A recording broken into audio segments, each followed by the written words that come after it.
नमस्कार मंडळी, आज आपण बनवणार आहोत प्रत्येक मराठी घराचं कम्फर्ट फूड, साधं सोपं पण लय भारी असं आपलं पिठलं आणि भाकरी. इथे आपण एका भांड्यामध्ये एक वाटी भरून बेसन घेतलं आहे. हे नॉर्मल बारीक बेसन घेतलं आहे मी. तुम्ही दळलेलं डाळीचं दळलेलं पण घेऊ शकता, त्याने अजून चांगलं होतं पिठलं. हे नॉर्मल पॅकेटवालं बेसन मी घेतलं आहे. एक वाटी बेसन आहे, त्यामध्ये अर्धा चमचा मीठ घातलं आहे, पाऊण चमचा हळद घातली आहे आणि हे मिश्रण पाणी टाकून व्यवस्थित मिक्स करून घेऊया. एक वाटी बेसनाला इथे मी 2 वाट्या पाणी वापरलं आहे. तुम्ही थोडं जास्त पाणी टाकलं तरी हरकत नाही. इथे आपण एक ठेचा तयार करूया. त्यासाठी मी घेतलाय 5-6 लसणाच्या पाकळ्या आणि 4-5 हिरव्या मिरच्या. मिरची तुम्ही कमी जास्त करू शकता, जेवढं तिखट पाहिजे तेवढं.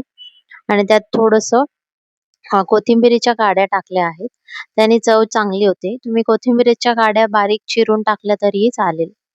मी यातच ठेचून टाकते आहे. थोडंसं मीठ टाकून हे ठेचासारखं बनवून घेऊया. तिथे एका कढईमध्ये थोडंसं तेल टाकून त्यात अर्धा चमचा राई, अर्धा चमचा जिरा आणि थोडी कढीपत्त्याची पाने असं टाकून फोडणी देऊया आणि तो तयार केलेला ठेचा यामध्ये टाकूया आणि व्यवस्थित परतून घेऊया, जेणेकरून त्याचा कच्चेपणा निघून जाईल.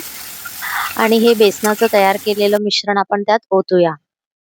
लक्षात घ्या, इथे गॅस एकदम स्लो आहे, कारण हे मिश्रण जास्त गरम झालं, फास्ट गॅसवर तुम्ही ओतलात तर खाली ते चिकटेल आणि ते तुमच्या हातावर उडू शकतं आणि हात भाजू शकतो. इथे गॅस स्लो ठेवायचा आणि सतत हलवत राहायचं. इथे सतत हलवणं गरजेचं आहे, नाहीतर गुठळ्या बनू शकतात. हे जोपर्यंत ते थोडंसं आटत नाही, घट्टसर होत नाही तोपर्यंत हलवायचं. हे पहा, आता मिश्रण थोडंसं घट्टसर होत आहे. आता यावर झाकण देऊन एक वाफ काढूया याची आणि गॅस स्लोच ठेवूया. एक वाफ काढून झाली आहे आणि आता आपलं पिठलं तयार आहे. त्यावर आपण बारीक चिरलेली कोथिंबीर टाकूया आणि व्यवस्थित मिक्स करून झाकण लावून बाजूला ठेवूया. आणि आता भाकरी करायची तयारी करूया. एका परातीमध्ये ज्वारीचं पीठ मी घेतलं आहे. 4 ते 5 भाकरी होतील या प्रमाणात घेतलंय. त्यामध्ये एकदम उकळतं असं पाणी घालायचं. गरम पाण्याने भाकरीचं पीठ एकदम लवचिक होतं असं. हाताळायला ते सोपं होतं, एकदम मऊ होतं असं. हे व्यवस्थित पळीत्याने आधी मिक्स करून घेऊया, कारण ते खूप गरम आहे. थोडं थोडं पाणी लावून व्यवस्थित मळून घेते. हे मी थंड पाणीच लावते, कारण मिश्रण ऑलरेडी गरम आहे खूप. थोडं थोडं लागेल तसं पाणी घेऊन आपण याला व्यवस्थित मऊसूत असं मळून घेऊया. हे बघा, एकदम चिकट असं झालं, लवचिक असं.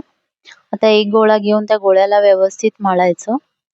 भाकरी करताना ते पीठ व्यवस्थित मळणं गरजेचं आहे. त्याला परत परत मळून तो असे क्रॅक्स नाही आले पाहिजे त्या गोळ्यामध्ये, तोपर्यंत त्याला मळायचं. जर क्रॅक्स आले तर भाकरीला पण क्रॅक्स येणार, अशी तुटकी तुटकी भाकरी होणार, कोपरे सगळे चिरणार, अशी चिरा चिरा पडणार. आता एक गोळा घेऊया, त्याला हातावर असं पहिल्यांदा थापून घेऊया. थोडंसं ज्वारीचं पीठ घेऊन त्यावर असं गोल गोल फिरवत फिरवत गोल गोल थापून घ्यायचं. कडेकडेने थापायचं आधी, नाहीतर कड्या जाड्या राहतील आणि आतमध्ये भाकरी पातळ झाली की ती फाटू शकते. थोडं थोडं पीठ लावून गरजेप्रमाणे खाली पहिल्यांदा एका हाताने आणि नंतर हळू हळू 2 हाताने करायचं. एकदम हळूहळू करते बघा, मी स्लो करून दाखवते. आणि कडेकडेने जोडत जायचं. जशा क्रॅक्स वाटत असतील एवढ्या नाही आहेत, कारण व्यवस्थित आपण मळलेलं आहे पीठ.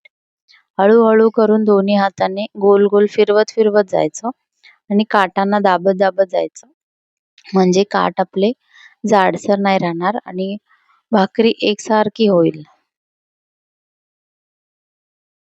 ही बघा, भाकरी एकदम रेडी आहे. तुम्हाला दाखवते. जास्त बारीक पातळ अशी नाही आणि जास्त जाडी नाही. टाकताना पहिल्यांदा एक हात सोडायचा तव्यावर, नंतर दुसरा हात सोडून पसरवायचं आणि पाणी लावून घ्यायचं. पाणी जर तुम्हाला हाताने जमत नसेल तर पहिल्यांदा छोट्या सुती कपड्यांनी लावा. मग हळूहळू सवय होईल तेव्हा येईल. तर पलटून घेऊया. व्यवस्थित ते एक बाजूनी कोरडं झालं जे लावलेलं पाणी, तेव्हा पलटायचं. आणि गॅस इथे फास्टच ठेवायचा. भाकरीसाठी गॅस फक्त टाकताना स्लो ठेवायचा, बाकी इतर वेळेस पूर्ण फास्ट असा गॅस ठेवायचा. हे पहा, फुगते आहे व्यवस्थित, कुठे चिरा नाही पडतायत. व्यवस्थित ती झाली आहे भाकरी. मस्त टम्म फुगली आहे आपली भाकरी. काटा पण व्यवस्थित भाजून घेऊया. काटा कच्चा नको राहायला. हे पहा व्यवस्थित फुगते आहे ती. चांगली फुगली म्हणजे ती भाकरी व्यवस्थित झाली आहे. आता हिला बाजूला काढून घेऊया. ही चांगली शेकली आहे. दुसरी एक भाकरी दाखवते.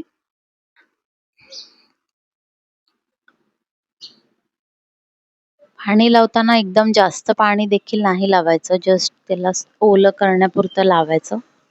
ही बघा, ही देखील फुगली आहे भाकरी. असं आपलं भाकरी आणि पिठल्याचं बेत झालं आहे. चला ताट वाढायला घेऊया.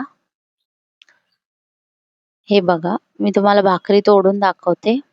ताट वाढण्याच्या आधी व्यवस्थित पदर सुटला आहे. आतून एकदम पोकळ झाली आहे भाकरी. एकदम मऊसूत अशी लवचिक.